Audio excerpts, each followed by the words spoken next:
seriously deep questions about the universe, Mm-hmm. specifically the nature of electrons and photons. Right. And let me tell you, Yeah. these are questions that have puzzled physicists for centuries. Oh, yeah. You want to know Yeah. what these tiny particles are really made of. Mm-hmm. And honestly, who wouldn't? It's like trying to figure out the ingredients of the cosmos. Oh, absolutely. Luckily, you've sit over a collection of expert responses that are going to help us unpack this mystery. Yeah. So kind of like having a direct line to physicists It is. to help us figure this out. That's great. And we're going to try and distill all this for you Yeah. into something that's a little easier to understand. Right.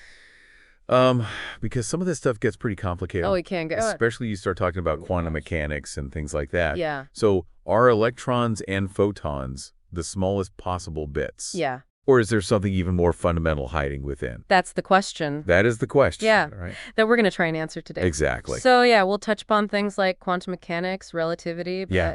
but hopefully in a way that's kind of digestible. Exactly. We want to spark that curiosity, Yeah.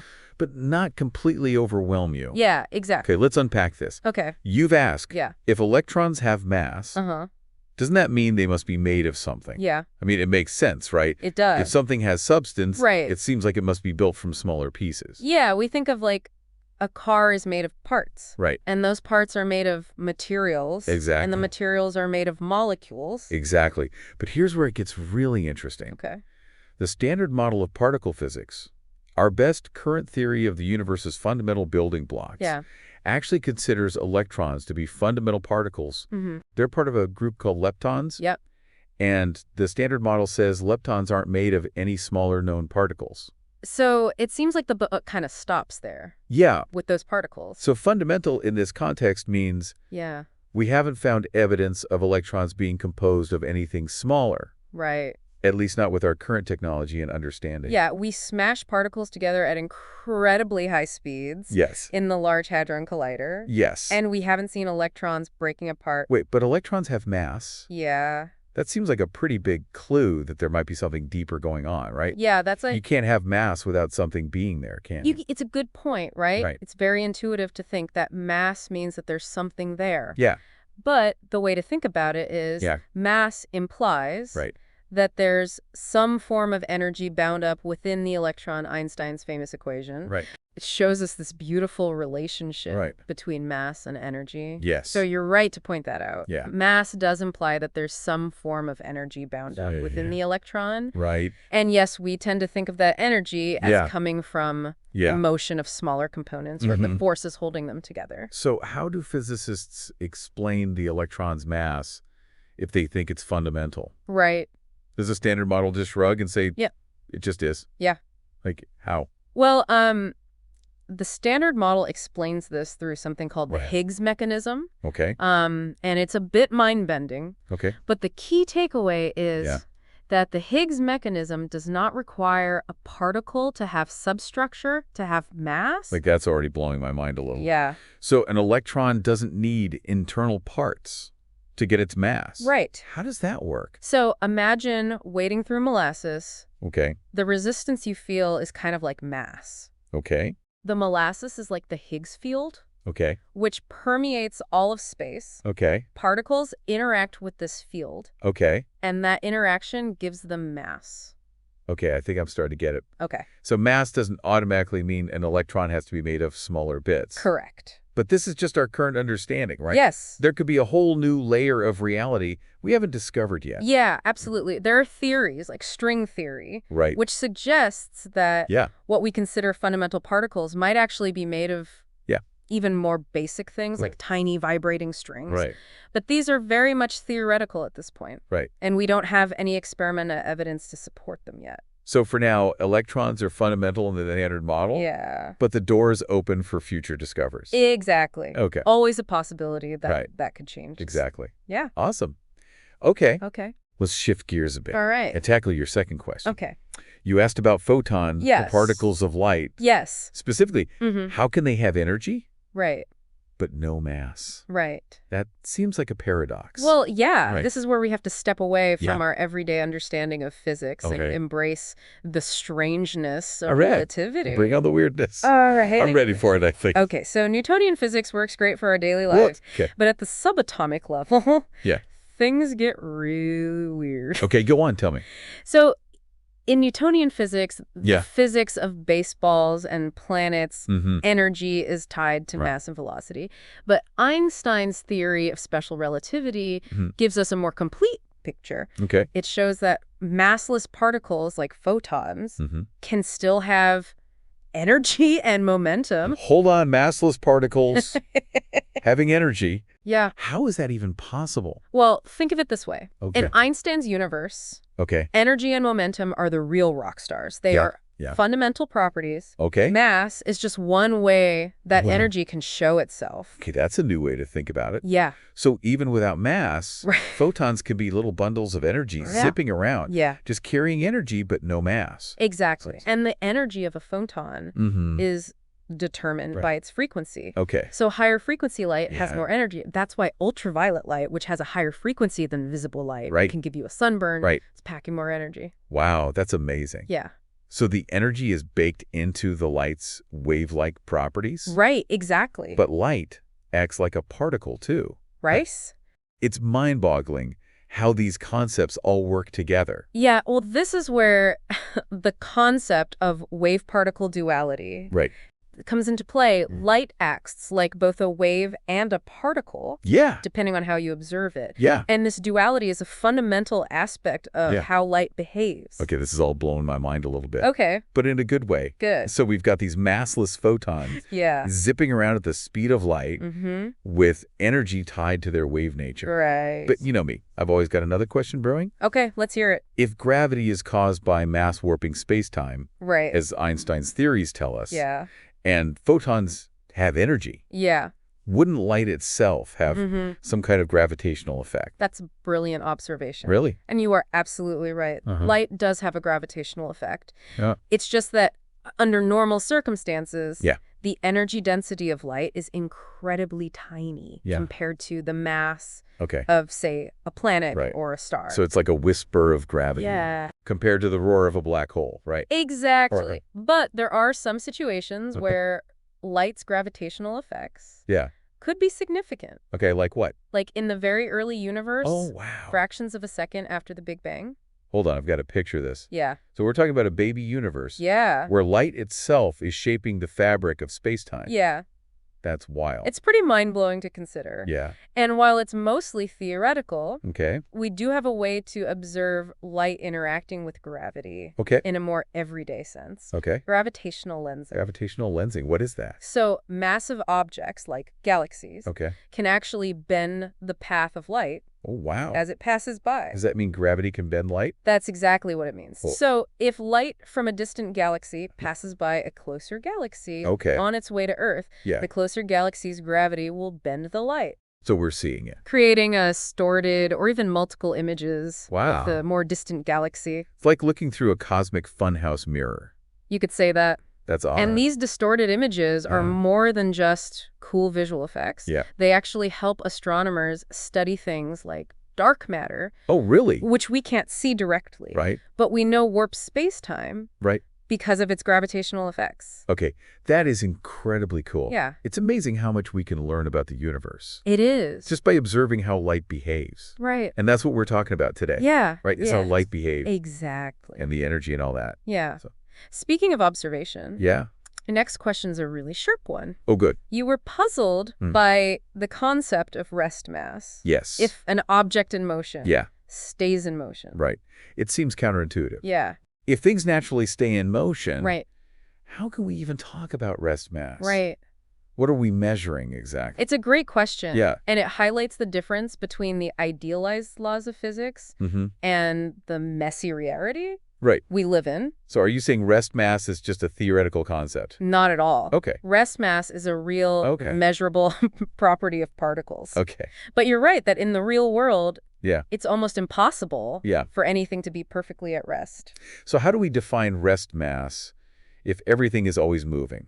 Well, remember Newton's first law of motion. Uh-huh. An object in motion Yeah. stays in motion In motion. unless acted upon by a force. Unless acted upon by a force. Well, in the real world, right. there are always forces at play. Right. Yeah. Friction, Air resistance. gravity, they all act It's to just- change an object's motion. So rest mass is like the mass an object would have Yeah. if we could magically remove all those external forces. That's a good way to think about it. Okay. It's a kind of baseline measurement, Okay. independent of the object's Yeah. actual motion at any given moment. Okay, that makes sense. Okay. But I have a feeling Yeah. quantum mechanics is about to throw another wrench into things. You know it. At the subatomic level, Okay. even at absolute zero temperature, the lowest possible energy state, Yeah. particles don't ever truly stop. Right. The Heisenberg uncertainty principle Right. tells us we can't know both a particle's position and its momentum Right. with perfect accuracy. So there's always some fuzziness Yeah, exactly. to their motion, even when they're as still as they can possibly be. Right. Okay.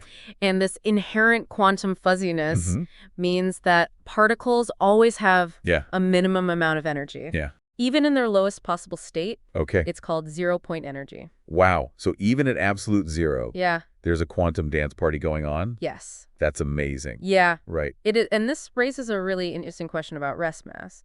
So you asked if a particle must have some residual motion due to this zero-point energy. Doesn't that contradict the idea of it having a rest mass? Yeah, it seems counterintuitive, right? If a particle is always jiggling around, how can it have a mass when it's not moving? It's a really insightful question, and it gets to the heart of how we define rest mass in the quantum world. Remember, rest mass is an intrinsic property of a particle. Okay. It's a measure of its resistance to changes in motion, and it's fundamentally linked to its interaction with the Higgs field, that molasses-like field we talked about earlier. Okay, right, the Higgs field. Right. So are you saying that this intrinsic mass is somehow separate from that quantum jiggling caused by zero-point energy? Precisely the zero-point motion, that tiny quantum jiggling, doesn't change the particle's rest mass. Think of it like a guitar string. Okay, I'm intrigued. How does a guitar string help explain this? Even when a guitar string isn't being plucked, it's still vibrating slightly at the atomic level due to things like thermal energy and quantum effects. But those tiny vibrations don't change the string's overall mass or its fundamental properties. It's still the same string, whether it's perfectly still or vibrating a bit. I see. So the zero-point motion of a particle is like the string's tiny vibrations always there, but not affecting the overall mass. Exactly, and this is why physicists can still talk about a particle's rest mass, even though due to these quantum fluctuations, it can never truly be at rest. Okay, that makes sense. But now I'm curious about photons again. We've established they don't have rest mass. So does that mean all photons are basically the same? That's a great question, and the answer is a resounding no. Even though photons don't have rest mass, they can still have different energies. Wait, seriously. How is that possible? I thought we said a photon's energy came from its momentum, and momentum is related to mass. You're right that momentum is related to mass for particles that have mass, but remember, photons are massless. Their energy is determined by their frequency. Think about the electromagnetic spectrum. It includes everything from radio waves to gamma rays. Oh, right. We've got those low-energy radio waves that we use for communication, and then those super powerful gamma rays at the other end of the spectrum, the kind they use in superhero movies. Exactly, and each type of light, from radio waves to gamma rays, has photons with different frequencies and therefore different energies.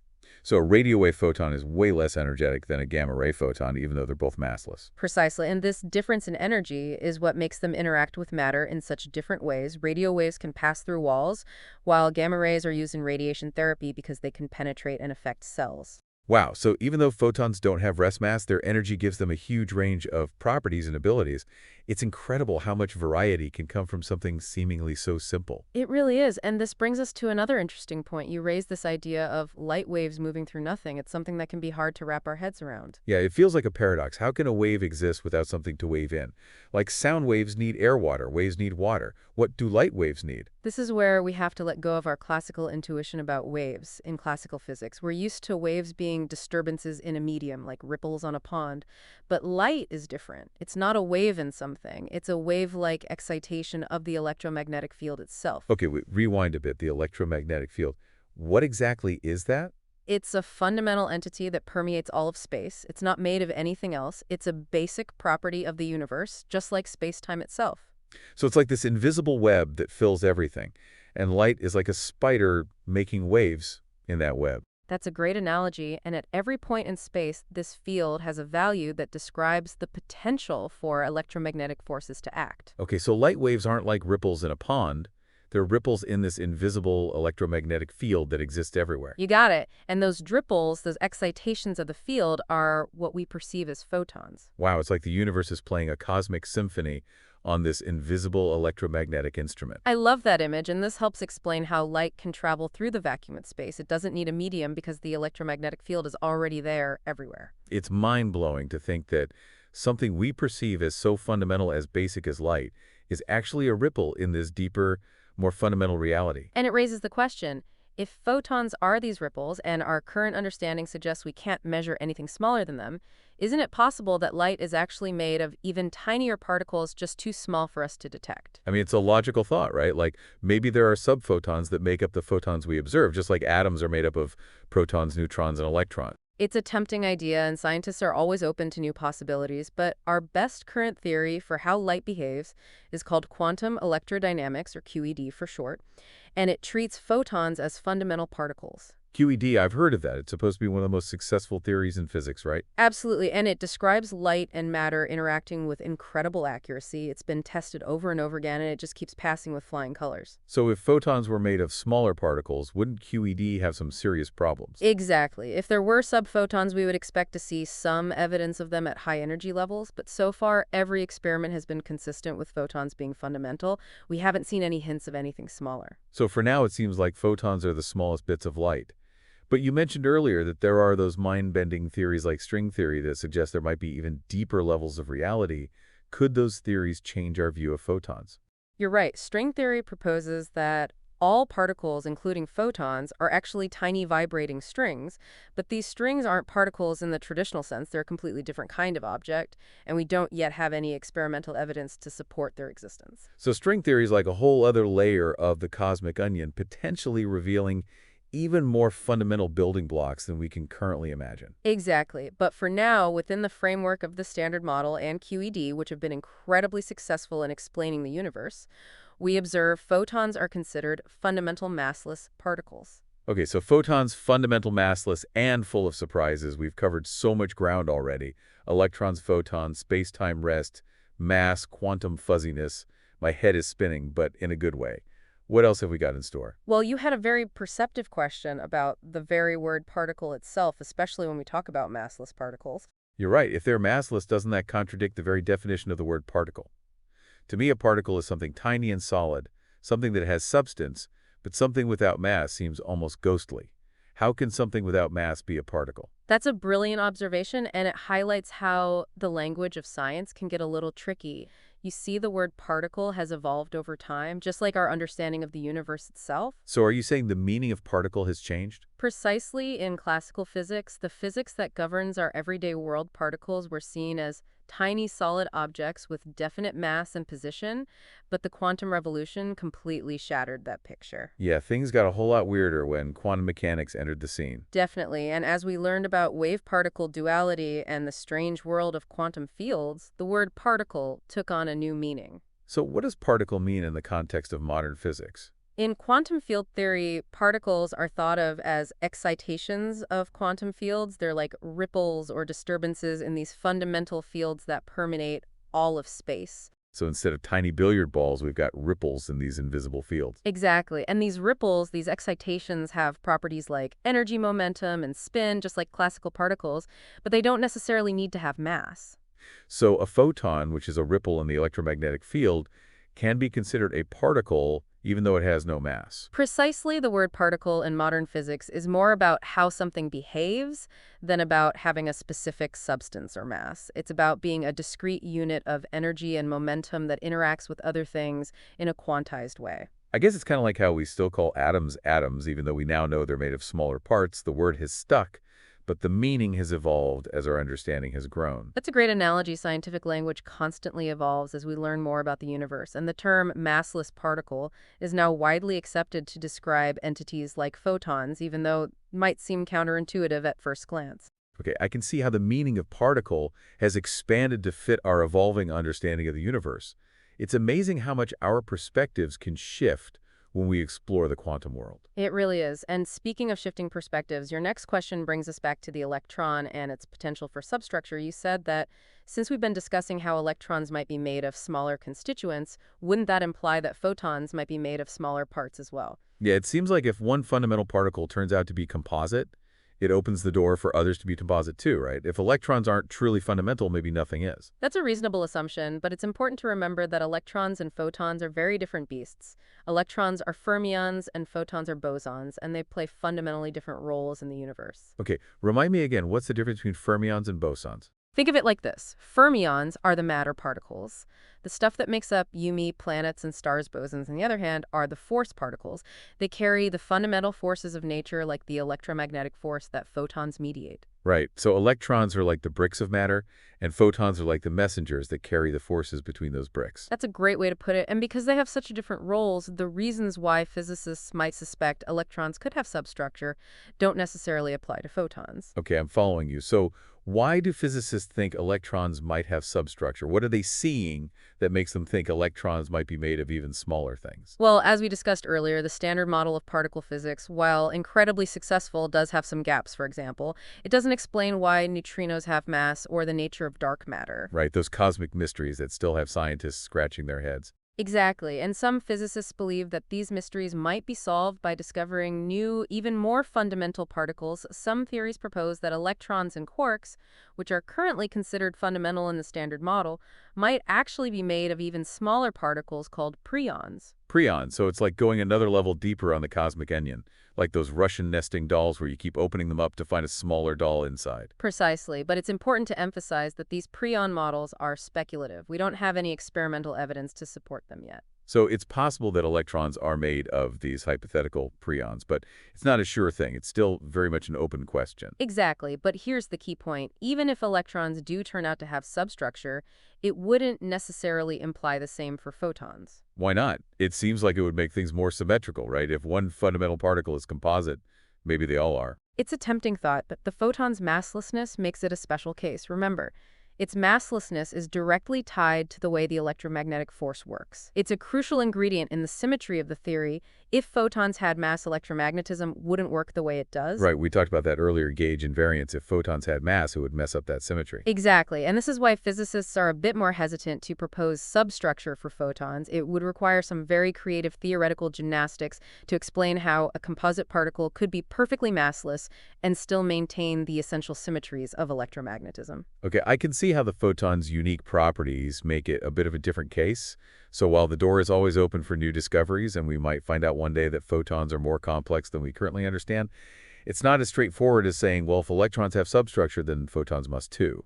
You've got it! The reasons for exploring potential electron substructure are tied to those gaps in the standard model, while the reasons for not jumping to the same conclusion for photons are rooted in the photon's essential role in a well-established and incredibly successful theory QED. It's amazing how intertwined all these concepts are. It's like pulling on one thread of the cosmic tapestry and watching the whole thing ripple. Exactly. And speaking of ripples, your next question takes us back to the beginning of our conversation, to the very nature of mass and energy, and the most famous equation in physics. Okay, so, we started talking about, how could a photon have energy Right. if it doesn't have mass? Yeah.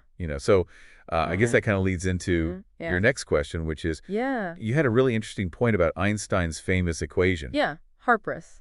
You asked, if photons have energy, Yeah. but they don't have mass, Right. how does that equation even work? Yeah, it seems like... Doesn't that imply photons should have at least a tiny bit of mass? Well, the thing is, Right. AMSWL is actually a Yeah. simplified version Wait, more complete version. of a more complete equation. Is there a director's cut of Einstein's theories that I haven't seen? You could say that. Okay. The full equation, Okay. derived from Einstein's theory of special relativity, Okay. is called the energy-momentum relation. Okay. It looks like this. EC plus PC. Okay, that definitely looks more complex. Yeah. Can we break that down a bit? Sure. What do all those letters stand for? Absolutely. So E is the total energy of the particle. Okay. Is the rest mass. Okay. C is the speed of light. Okay. And P is the momentum.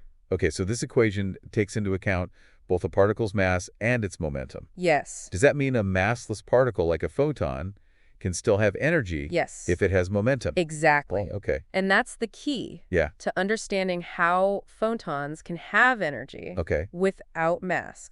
For an object at rest, meaning its momentum is zero, Yeah. the equation simplifies down to Right. the famous Inky. Okay. But for objects in motion, Yeah. like a photon that's always zipping around Yeah. at the speed of light, Yeah. that momentum term PC Okay. becomes super important. So for a photon, Yeah, which has no rest mass, right.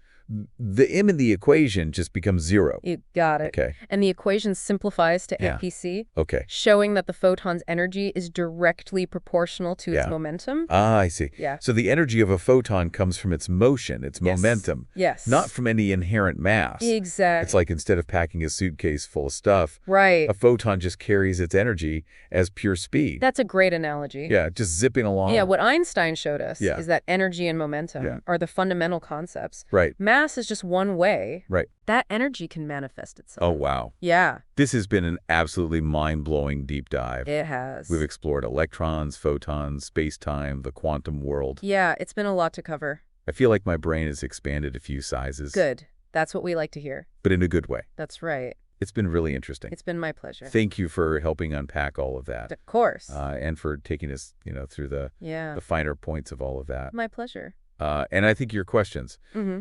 highlight something really important about science. Yeah, It's a process of constant exploration and discovery. exactly. We're always learning new things. So what we consider fundamental today Yeah, might turn out to have deeper layers tomorrow. absolutely. So even though we currently think of electrons and photons as fundamental particles, Yeah, there's still so much more to learn about them. absolutely. And the quest to understand the universe's building blocks doesn't stop there. Right. We still haven't figured out the nature of dark matter, Yeah, that's a big one. how gravity works at the quantum level, Right. or if there's a theory of everything Yeah. that can unify Yeah. all the forces of nature. Big questions. It's both humbling and exhilarating. It is. But think of how much we still don't know. Yeah, it's a lot. It's like we've just begun to scratch the surface of Yeah. the cosmic ocean. Yeah, we've just dipped our toes in. And who knows what incredible creatures we'll find in its depths. Exactly. And I think that's what really keeps us going as scientists. Yeah. And, just people who are interested in this stuff. It's that curiosity It's that curiosity. that drives us Exactly. learn more. So thank you for joining me on this incredible journey. And to you, dear listener, Yes, thank you. thank you for your fantastic questions. Keep exploring, keep wondering, and keep diving deep into the mysteries of the universe. Until next time.